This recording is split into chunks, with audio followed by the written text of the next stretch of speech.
tells us there is only one power and one presence in the universe, and that is God the Omnipotent. We here at Unity honor the many names of and the many paths to God. Will you please stand for our invocation?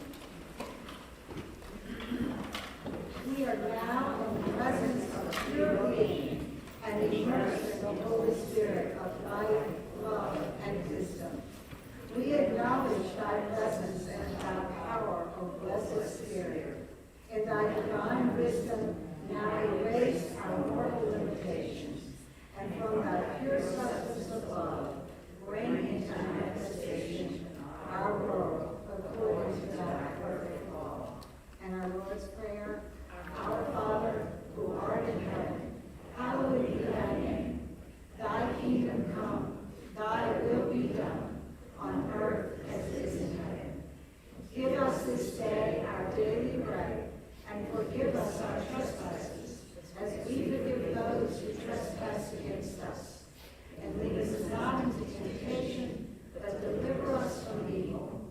For thine is the kingdom, and the power, and the glory forever. Amen. Will you please turn to hymnal page 260, O come, Emmanuel, 260.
Beloved intern Stephen Fleming, who will be giving the truth lesson today.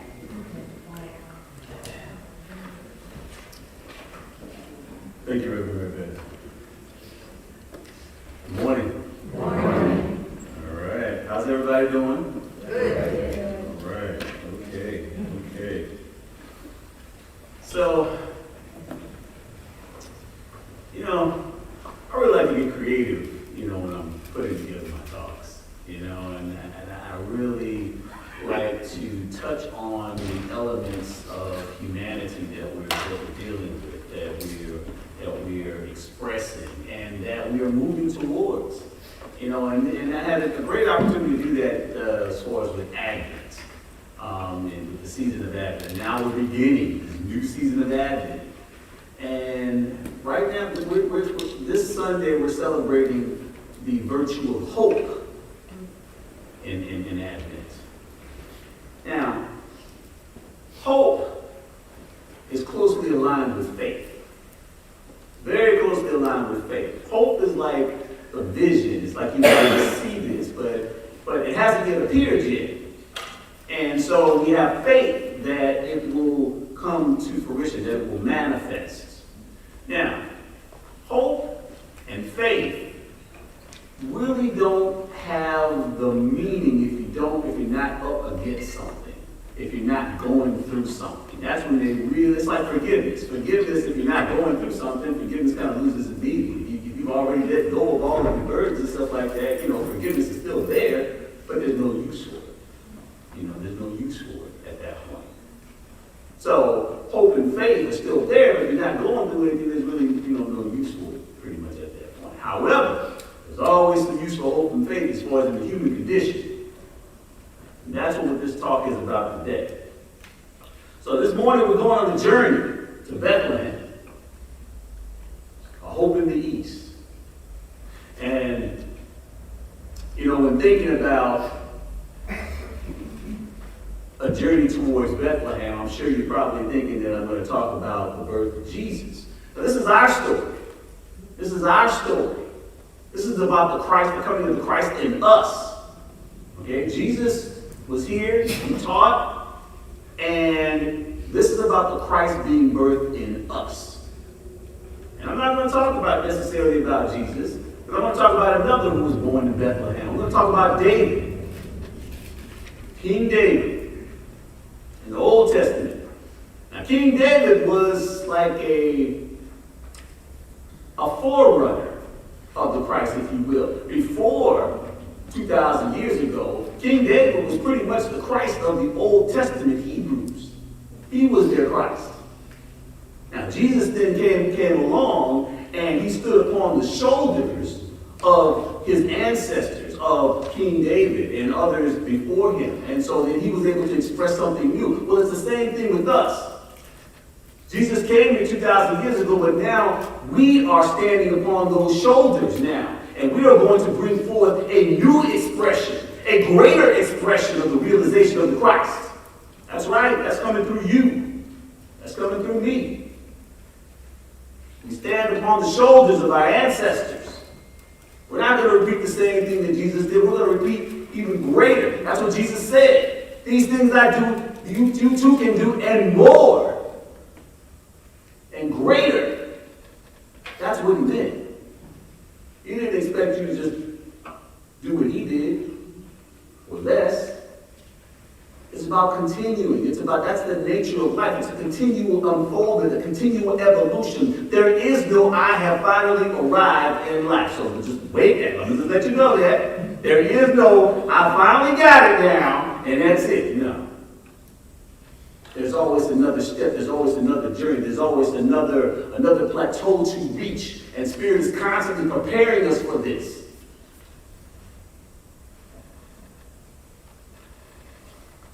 All right.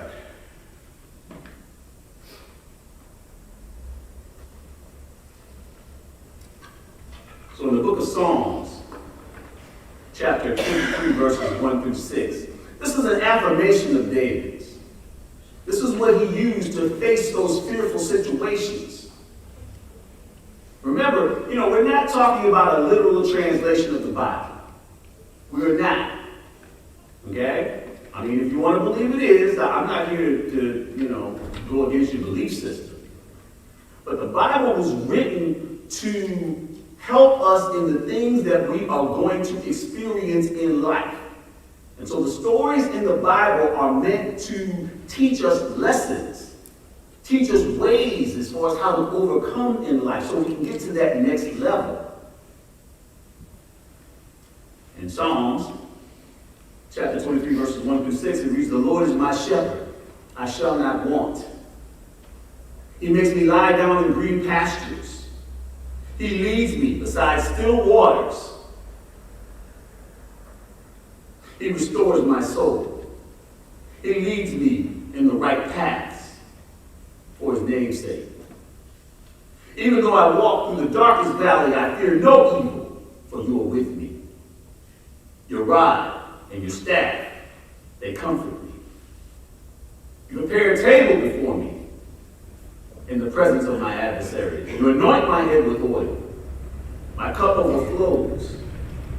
Surely goodness and mercy shall follow me all the days of my life, and I shall dwell in the house of the Lord my whole life long." Isn't that beautiful? Absolutely. And that was meant for the Hebrews. Now, I've reinterpreted it to take it through the contextual lens of 2022, of Advent 2022, moving into 2023. We're different people. Some of these symbols, as far as these words, don't resonate. There are no sacred cows that cannot be, as far as when I say sacred cows, things that can't be changed. We're different people. So those same words, no matter how beautiful they are, they lack the contextual meaning. And so I've reinterpreted it. So I'm going to share that towards the end. But let's talk about fear, because that's basically the story of David, and that's what the whole story of David was about, teaching us how to face our fears. Fear is like that bully on the playground that nobody wants to stand up to. Nobody wants to stand up to that bully on the playground. Everybody's afraid of that bully. People just waiting on somebody to stand up to that bully to set everybody free. Yeah. Fear is like that whip that drives us constantly like sheep or cattle from one field to the next. Just drives us. It's that whip.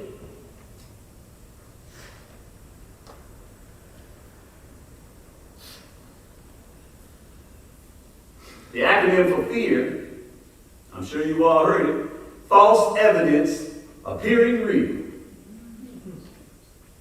False evidence. And why do I say false evidence? Because the truth is, spirit is everywhere. It is in everything. Love is everywhere. It is in everything. Miracles are happening in every moment. Miracles are happening everywhere, all around us, all the time. But when we are in fear, we do not see it. It blinds us. It blinds us to the beauty of life. This is what Jesus was talking about when he was talking about the kingdom of heaven. It's right here. It's right here. It's right here. But they didn't see it. They didn't see it.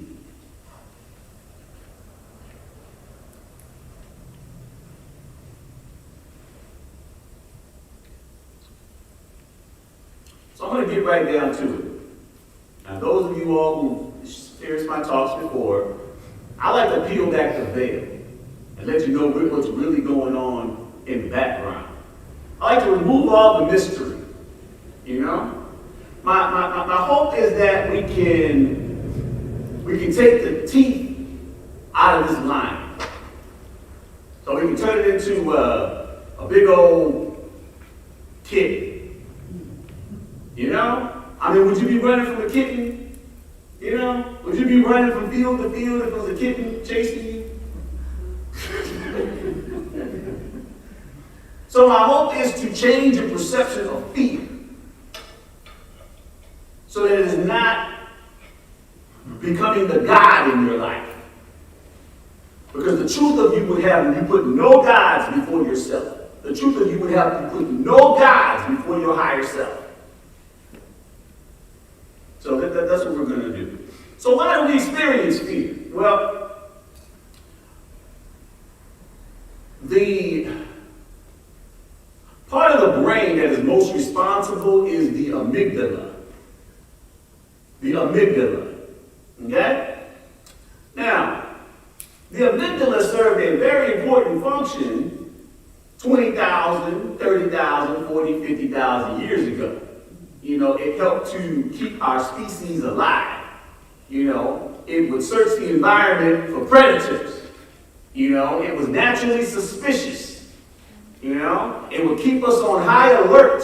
So if some sort of saber tooth or whatever, you know, some sort of prehistoric this or whatever was, you know, was trying to get us, it was keeping us prepared, and it would keep us in fight or flight, where we would either fight or run. Okay? That's the part of the brain that's most responsible for us feeling fear. All right? Now, that same part of the brain is still here. However, now it is in a social setting. There's no saber-toothed tigers out to get us. There's no, you know, I mean, unless you're like, you know, a person that has one of these extraordinary jobs, like maybe like a policeman or something like that, or law enforcement, or maybe you're a soldier or something like that. In social settings, your amygdala, you know, it's overkill. It's overkill. So it wants to keep us safe in social settings. That's what it wants to do. It wants to keep us safe, as the amygdala did, you know, as it served that function as far as keeping us alive, you know, when we were trying to hunt and gather our food and things like that. You know, there was natural predators in the environment. It was keeping us alive then. Now it's like it's trying to keep us alive in social settings. Protect our position. Keep our respect. That's what it's trying to do. And so when we feel ourselves losing ground, we become fearful. Now I want you to understand, what is it protecting? What is it protecting? When we don't know ourselves, when we are coming from a place of not knowing who we are, we begin to see lack in ourselves. We begin to see limitations. We begin to see ourselves as less than. It's trying to protect that. It's trying to protect these ideas, these false ideas that we actually have of ourselves, and keep us safe by creating compensations and defense mechanisms and things like that to keep us safe in these social settings. That's what it's doing.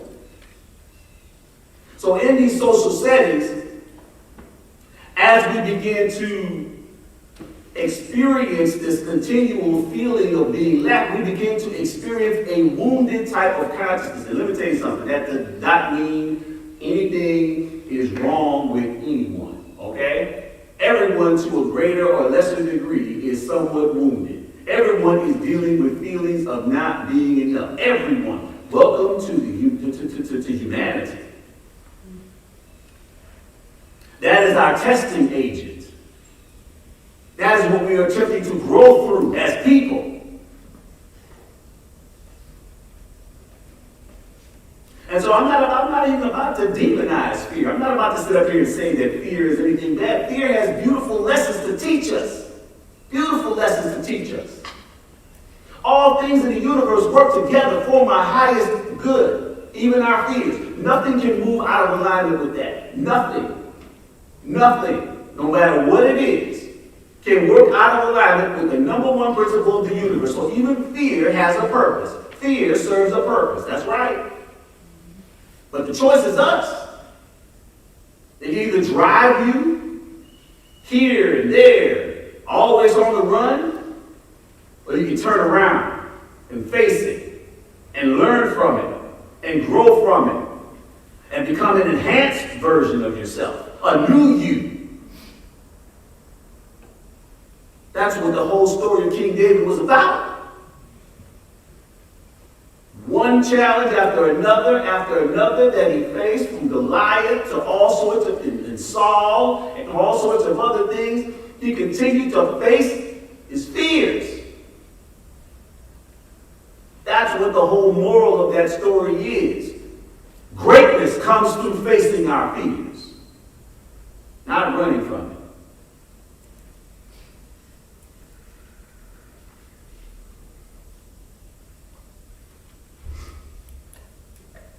Lost my place again. All right.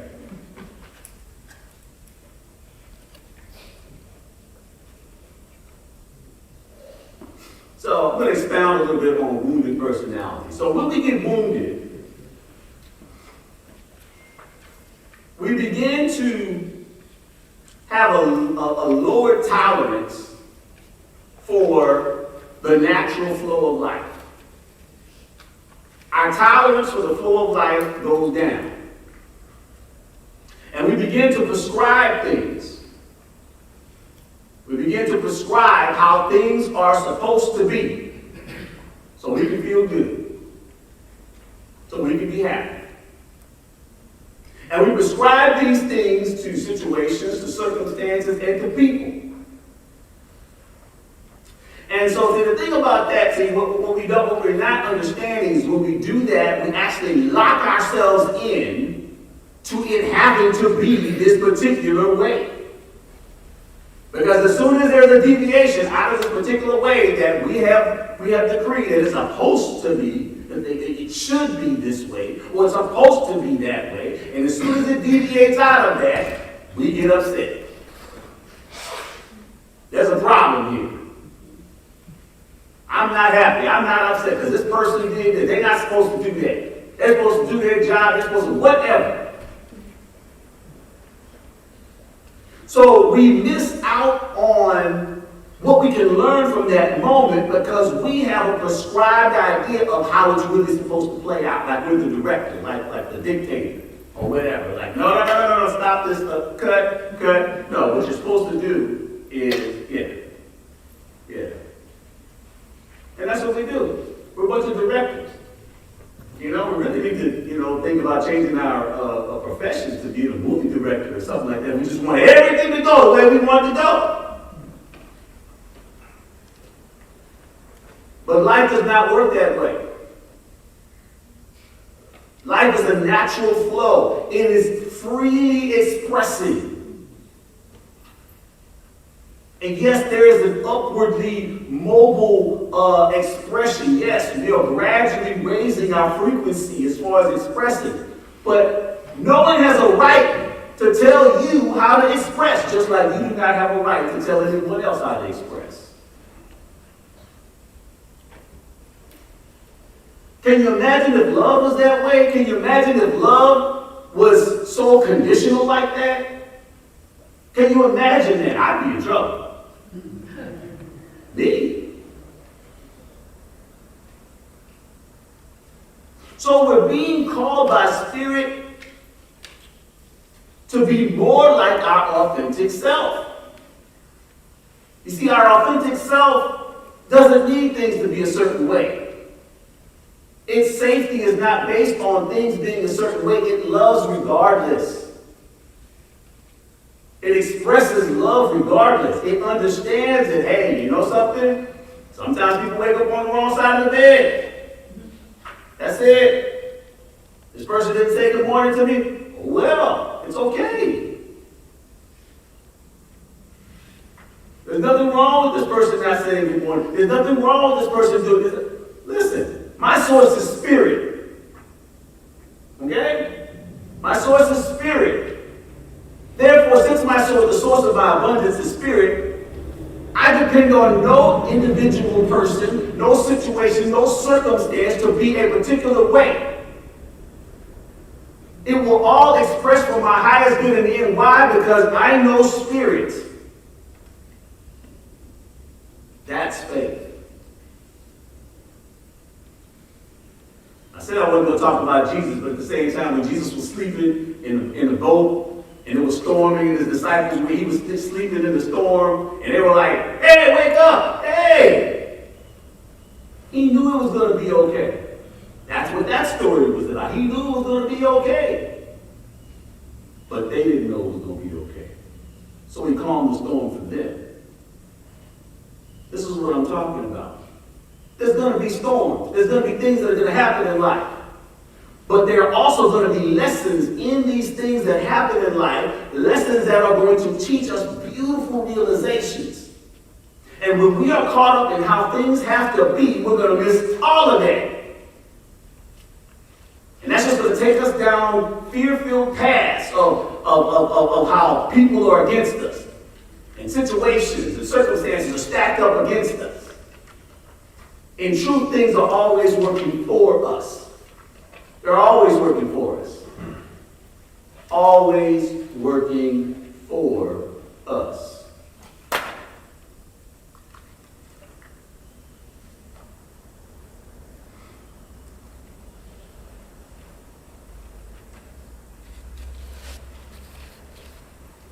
The energy of Christ is within you. It is the healing agent of this world. It does not judge. It does not prescribe how things have to be. It stays in the moment and reaches people where they are at. It loves unconditionally. That is who you really are. Now, if you are not expressing that, it's okay. It's okay. I invite you to get to know yourself, your true self, yourself that was here before your birthday.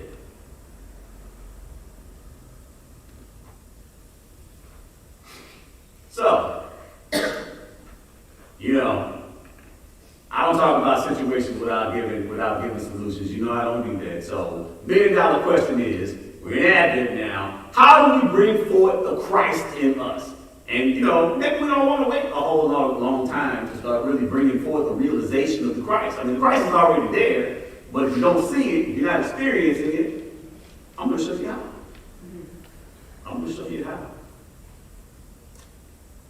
So the very first thing is to take a page out of the King David section of the Bible. Learn how to be willing to face your fears. Stop running from them.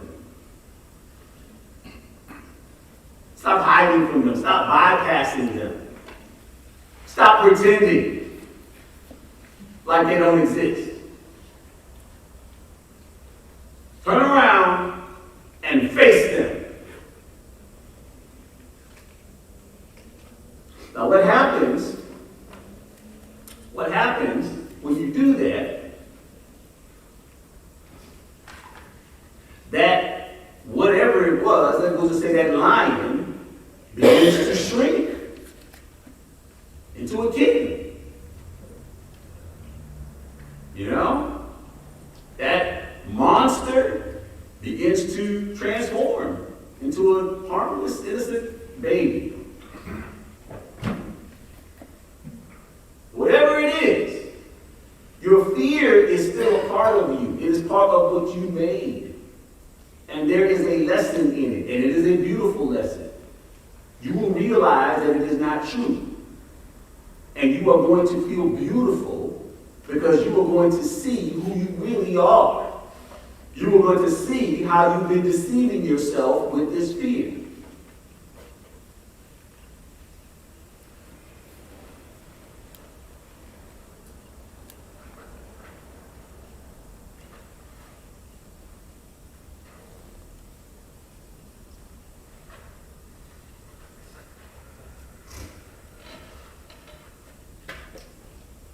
Our challenges have beautiful lessons to teach us. Fears and challenges are testing agents.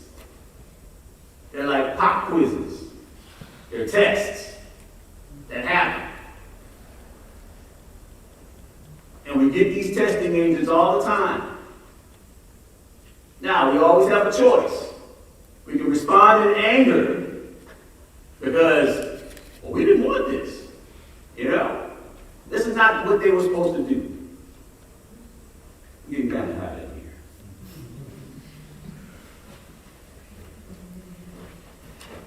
This is not what they were supposed to do. This is not what was supposed to take place. Yes, that's our prerogative. We can do that. We can take that route. I can tell you, however, that route leads to a continual of the same thing, a continuation of the same thing. We already know what that feels like. Remember, anytime you're upset about anything, it doesn't have anything to do with that thing.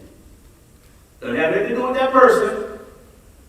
Doesn't have anything to do with that thing, that situation. Has everything to do with you. Anytime you're upset about anything, has nothing to do with whatever you think is the cause for the upset. So, you can still get upset and go down that route.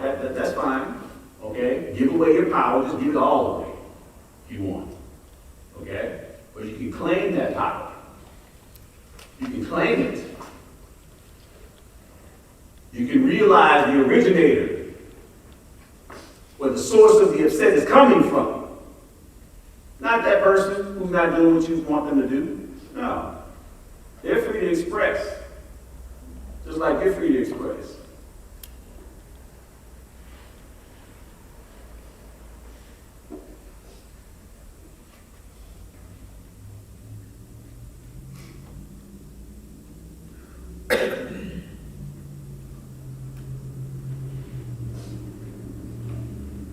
There is nothing. There is no one against you. Everything is working for us.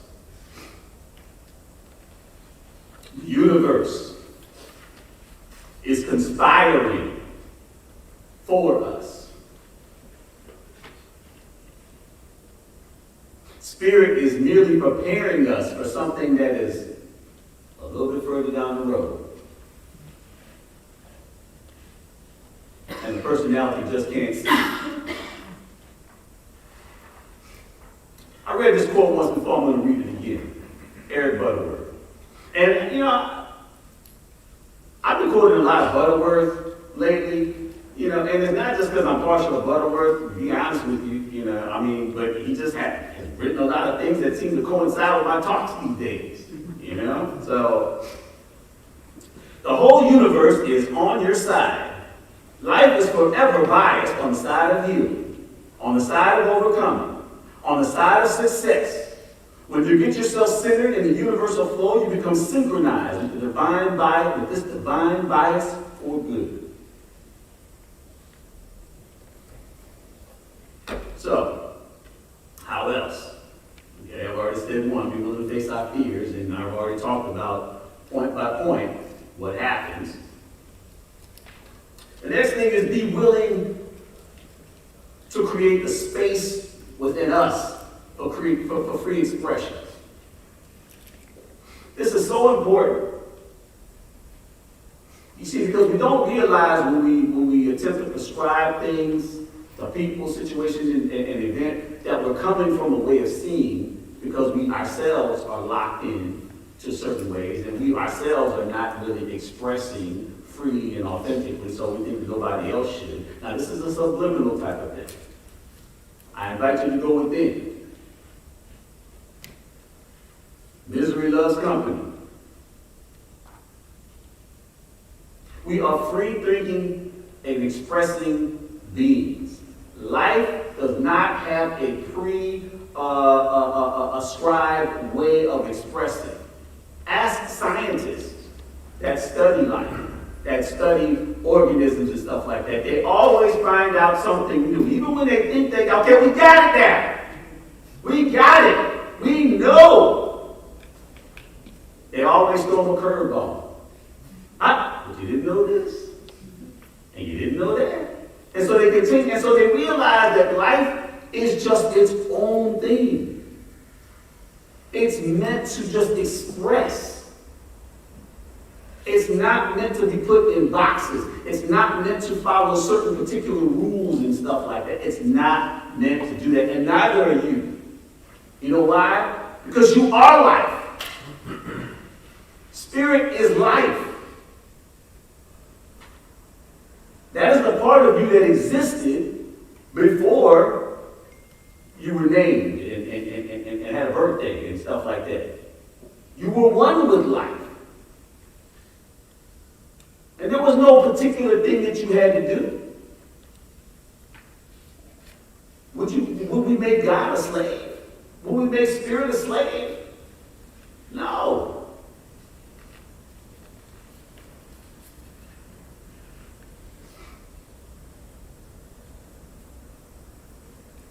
So I invite you to stop making rules for people and for situations and allow them to express and meet them where they're at.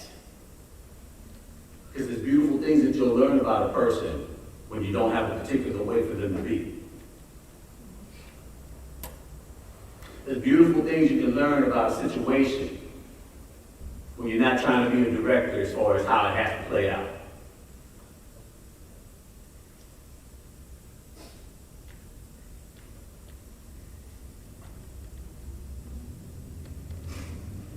And the third thing, I said this before, be willing to trust in spirit. Be willing to trust in the divine. That is a part of you. It's not separate from you. We're not talking about an outside guy. We're not talking about anything out there. We're talking about in here. Be willing to trust in spirit. There's a part of you that knows everything. There's a part of you that knows what to do as the moments change and shift, as life just expresses itself, as people just do what they do, and as situations and circumstances just present themselves, and they change and they flip-flop and all sorts of other things. There's a part of you that knows what to do in all those instances. I invite you to connect with it. Connect with the God in you.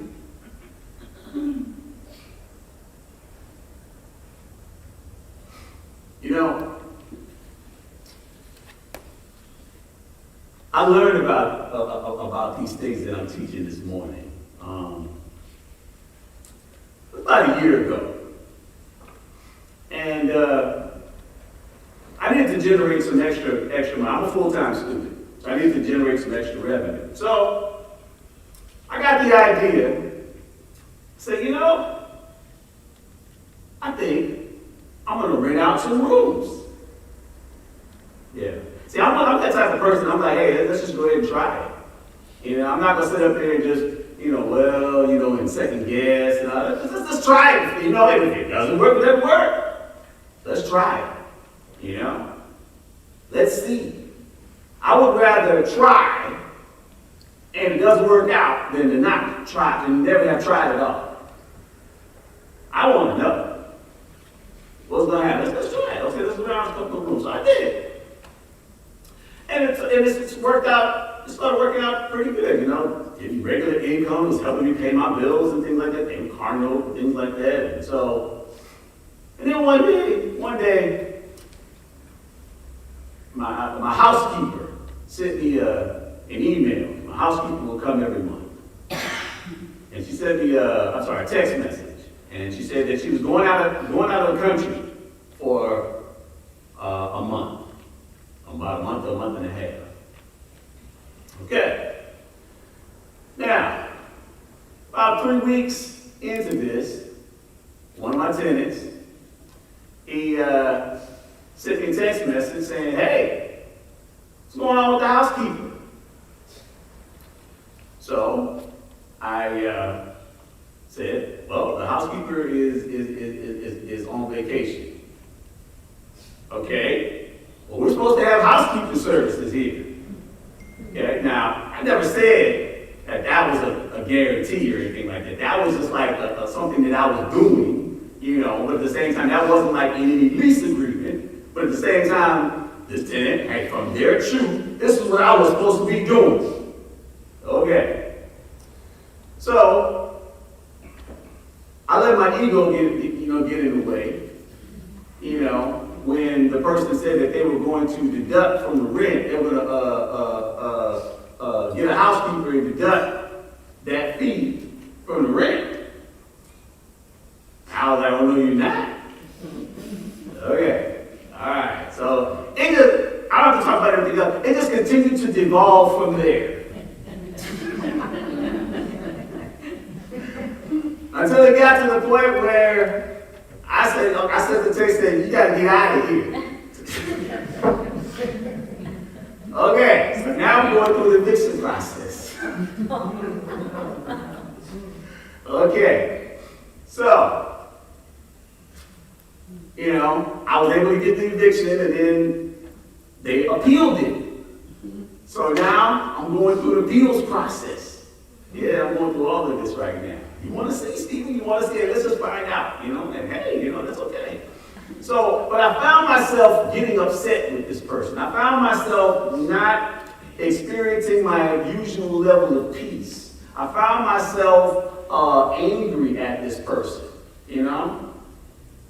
From my perspective, they were attempting to take advantage, and now they were using the eviction system to keep from paying rent, Yeah. Now, I could have stayed in that. I had a choice. I could have stayed in that. But you know something? I knew that I was not, I don't like being that way. I don't like being angry at anybody. And of course, I've taken all these, I'm a unity minister, I've taken all these things about self-awareness and stuff like that. I know that this source is coming from me. Okay? They do with this dude. He's just drawing it out. That's what he's doing. I have anything to do with him. Has everything to do with me. And I know that, and I'm still upset.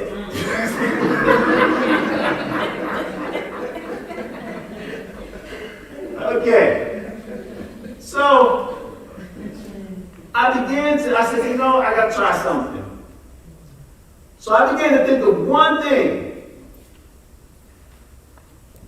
Well, actually, it was two things. I began to think of two things every day, positive about this individual. It was hard. It was hard. I wanted to stay in my upsetness, and I was right, and he was wrong, and it didn't. I know this. I know about the truth and spiritual. I know it comes from whatever.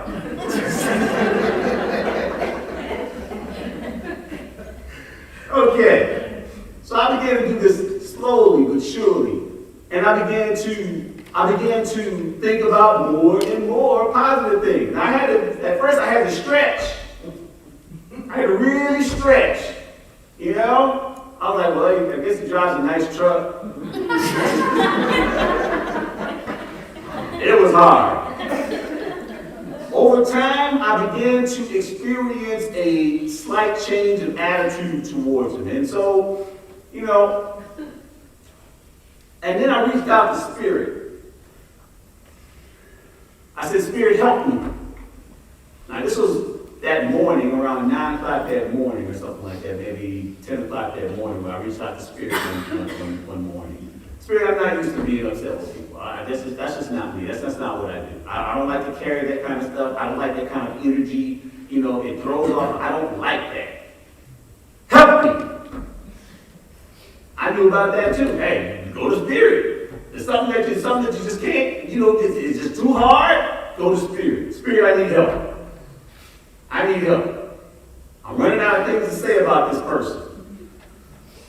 Okay. About 9 o'clock that evening, I'm taking my shower, and my higher self decides to reveal itself. It began to have a conversation with me. It began to show me this person's soul. And it showed me that this person's soul had nothing ill towards me whatsoever.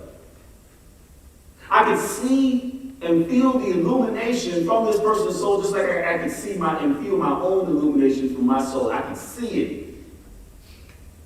And we were brethren. And then my higher self said, now, you've often talked about acquiring rental properties and stuff like that. Well, these are some of the things that you have to deal with. That's what it told me. And it was true. That was one of the things that I've been working on, getting ready to acquire some rental property, part of the whole retirement thing, And right, sometimes this is what I'm gonna have to do. And so I was filing motions and stuff like that. I didn't know how to file any motions. I was filing motions with the court and everything else. I was getting really good at it, And gradually those feelings, I still did what I had to do, but those feelings left. I didn't have that animosity anymore. There was no animosity towards my brother at all. We departed in peace. And I got paid the back rent.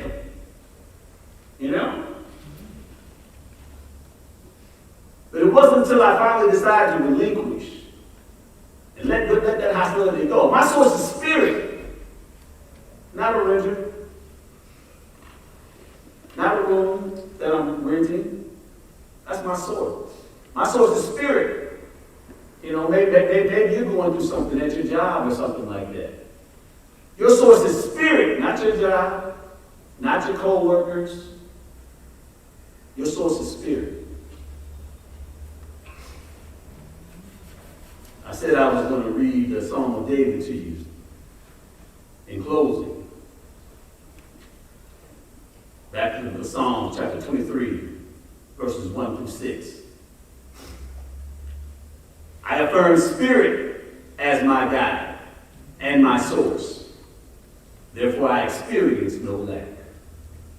It supports me, guides me, and walks beside me in all that I do. It provides me peace and comfort, even when I am going through my most fearful moments, my darkest hours, and my stormy nights. I will not be afraid. For I will always be reminded that you, Spirit, are with me and will never leave me. Your love and your grace, they comfort me. You prepare a life of abundance and meaning in the midst of my trials and tribulations. You pour forth your abundant blessings and shower me with your radiance. So numerous are the blessings I have to be grateful for that I can scarcely keep count.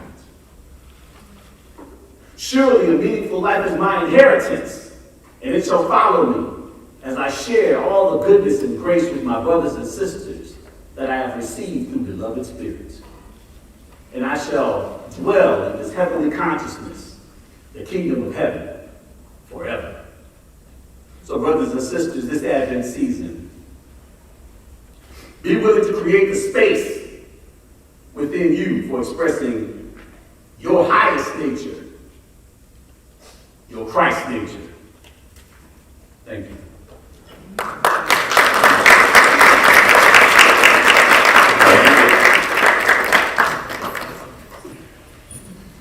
Sometimes you all tell me, I felt like you were just talking to me this morning, and I certainly feel like that today.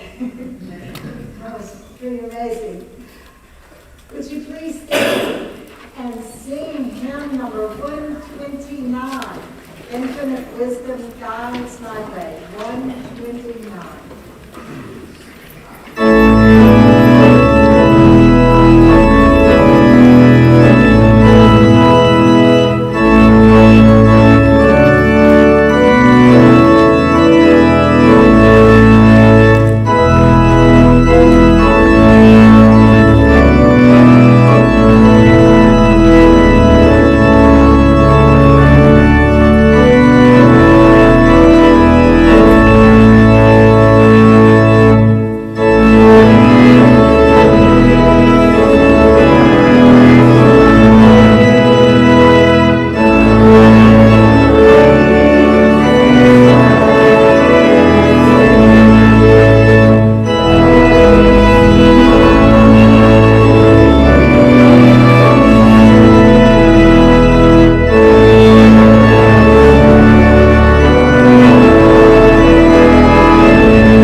physical eyes and relax.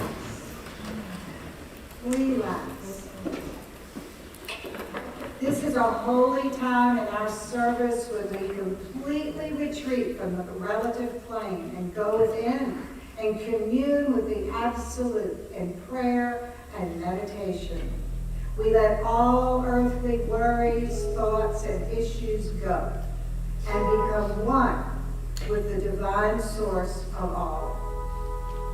It is a time when we give our individual egos a rest and call on the eternal wisdom, power, and peace of the universe so that we can become conscious of our oneness with it and let it flow through us.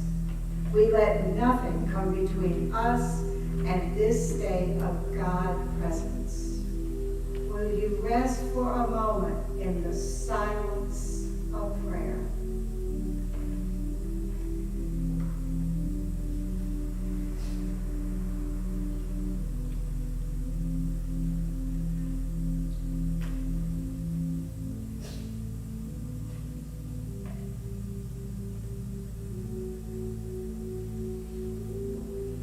We do this so that we can practice this state of oneness with our divinity and the oneness of all life and carry it with us throughout the day and the week, and thus be better prepared to meet life's challenges in a holy state of Christ consciousness, which brings love, security, and answers into our awareness.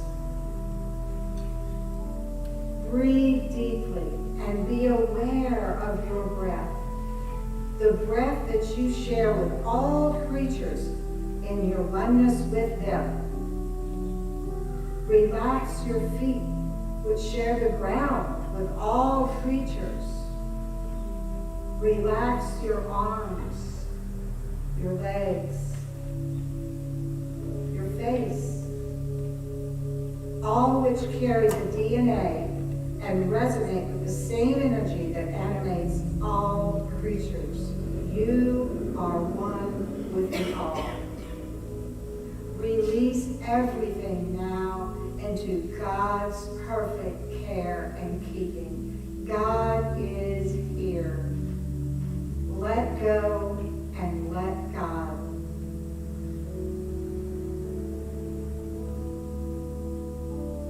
Just focus on the divine omnipresence and allow it to care for your every need. Let go of anything that stands in your way of knowing the divine presence in you, this peace that passeth all understanding.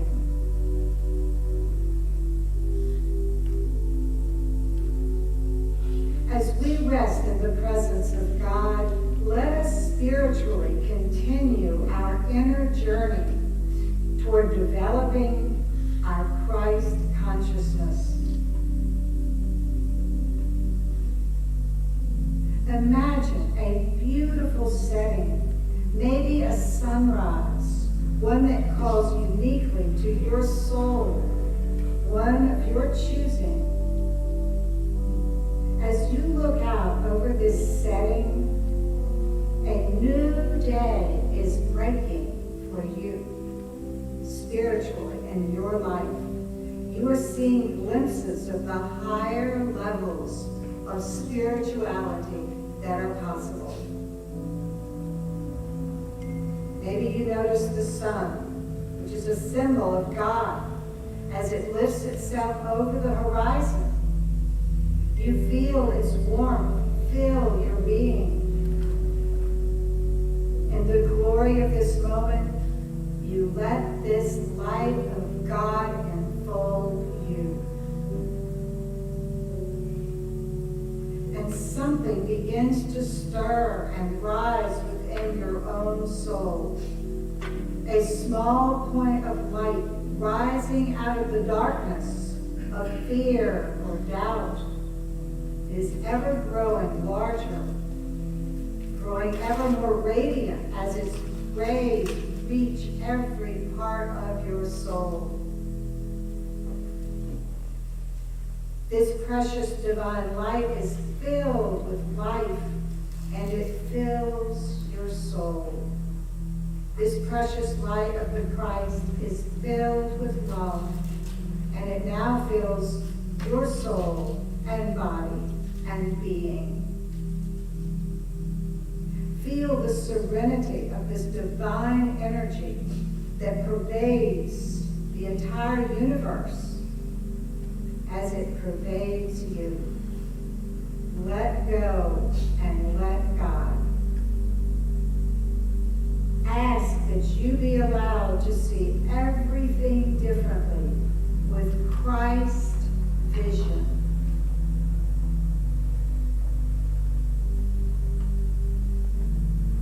Take a deep breath. Know that something has awakened in you. A dawn is breaking in you that has never been there before. It calls you forth to know the divinity that is within you, that you are unified with all beings, all life, and with the divine energy that pervades every atom of the universe. Allow this state to create a day of great celebration for you.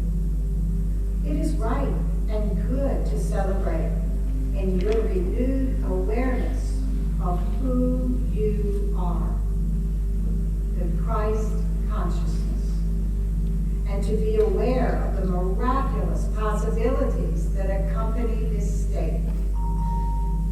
Rejoice as you acknowledge this awareness of the divine in you.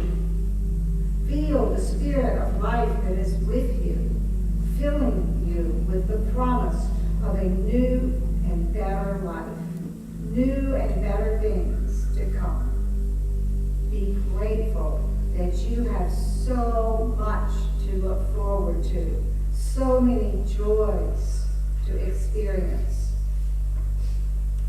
Through a new birth in your awareness, you know your divine connection and oneness with God. The Spirit of Christ is reborn in you, and every cell of your being sings with new life and new awareness of your innate goodness and purity. You fly above your earthly worries and problems, knowing that you have divine guidance. Know this truth now and always, as divine light shines through you, and as you, in your heart, in that quiet space, say to yourself, thank you, dear God. Help me to stand firm. Help me to rise in my awareness, knowing that there is something within me that is unmoved by the changes all around me. Help me to find the power within me that is a strong tower of defense and an immovable pillar. Touch me so that I cannot be swerved by things of the outer world, the lower level of life. Help me to know the truth that no person and no thing can take from me the all-conquering Spirit of God that is within me. May I soar to the higher places of reality, knowing that they are available to me now and forevermore. The kingdom of heaven, which is that pure, holy state that is available to all who choose to be the chosen ones, and I choose it. I know that in that state, I never stand alone. Standing firm causes me to rise to the grandeur of my divine heritage. I feel something stirring within me that is never touched by the winds of change and chance. There is something within me that is never changed by outer conditions something upon which I can always rely, something telling me that truth is accessible if I will just choose it, and that truth is spirit, eternal and immovable. I do not join another's dream unless guided by you, dear God. I keep my own dreams. I am a leader because I am God empowered. I do not lose my vision of the higher levels of reality. I am divine. I become love and peace and high self-esteem and esteem for all others. I am a spark of the divine. It does not matter what is happening to me. I maintain my joy. It is not what happens that matters, only my reaction. I stay positive. Great good always comes. I am an heir to God's good. I will march through each day victorious. I am persistent. Each hour, I am aware of my thinking and feeling. I am anchored to the higher levels of my Christ self. Thank you, dear God, for this peace, the peace that passeth all understanding. Thank you for this awareness, and thank you for your ever-present guidance. I am so grateful. Amen.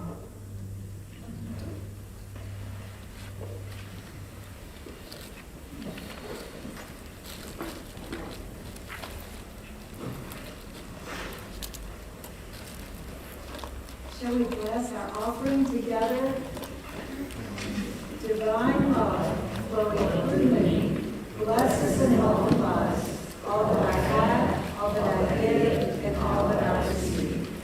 Divine love flowing through me, blesses and multiplies all that I have, all that I give, and all that I receive. Divine love flowing through me, blesses and multiplies all that I have, all that I give, and all that I receive.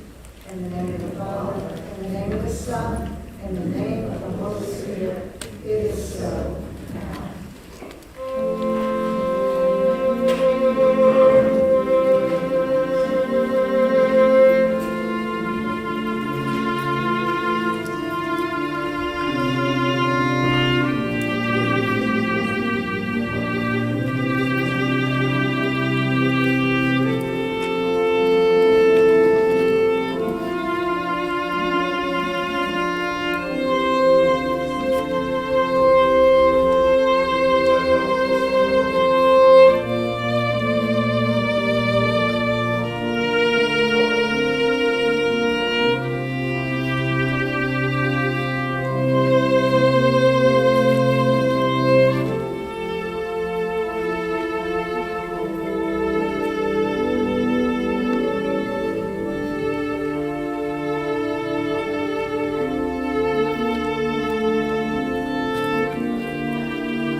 Let's thank Jeanette Bell. Would you raise your hand, Jeanette?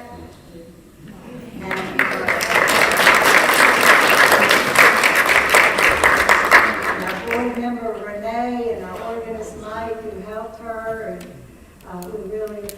because Jeanette has done this every year for as long as I can remember. Really, thank you. Next week, we got word that the electricity was going to be off in this whole area. So, if it is hot, we'll put this in the email too. If it's hot, dress accordingly. If it's really cold, bring a coat, okay? Because we will have no way to get you cool and warm. Also, we won't have any lights or anything. Stephen, however, has figured out a way to keep the live stream going. I won't even ask how, but it's going to happen. But other than that, we'll just light us some candles and enjoy ourselves. How's that? Okay, will you please stand for our closing? The light of God surrounds you, the love of God enfolds you, the power of God protects you, the presence of God watches over you. Wherever you are, God is, and you are safe and secure. The Lord watches between me and thee, while we are absent, one from the other, and helps us to know that we are all one in the Spirit, through our Lord Jesus Christ. Amen. And will you get in a circle and sing our peace song?